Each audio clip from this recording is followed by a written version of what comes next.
Hey, continuing on with Hamlet in Shakespeare.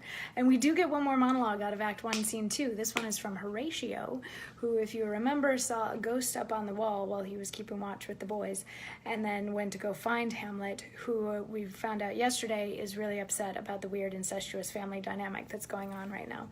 So after Hamlet's monologue of yesterday, Horatio and Marcellus come in and they find him and they're like, we got to tell you this thing, and it's kind of crazy. Well, there's a little bit of banter back and forth wherein Hamlet gets to let the audience know that Horatio and Marcellus know that Hamlet really doesn't like this whole weird family dynamic thing that's going on right now.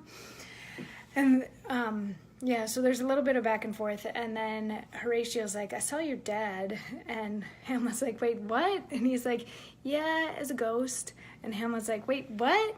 And Horatio says, 2 nights together had these gentlemen, Marcellus and Bernardo, on their watch in the dead waste and middle of the night, been thus encountered. A figure like your father, armed at all points exactly cap a pie, appears before them, and with solemn march goes slow and stately.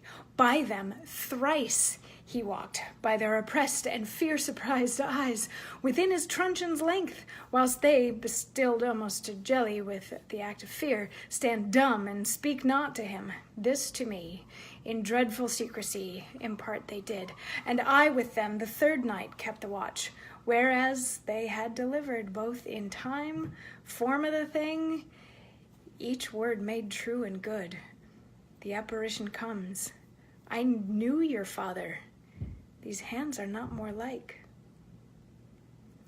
So the scene then concludes with Hamlet deciding that he's going to go and keep watch on the tower with them so that he can find out if this is actually his father's ghost, thinking maybe he's not talking to the others because they're not blood relatives, but if he goes and confronts the ghost, then maybe the ghost will speak to him. So tomorrow we get to hear a little bit from another family that's going on in here that has some interesting dynamics before we get to find out what happens with the ghosts. All sorts of intrigue. Anyway, I'll see you tomorrow for more. Mwah.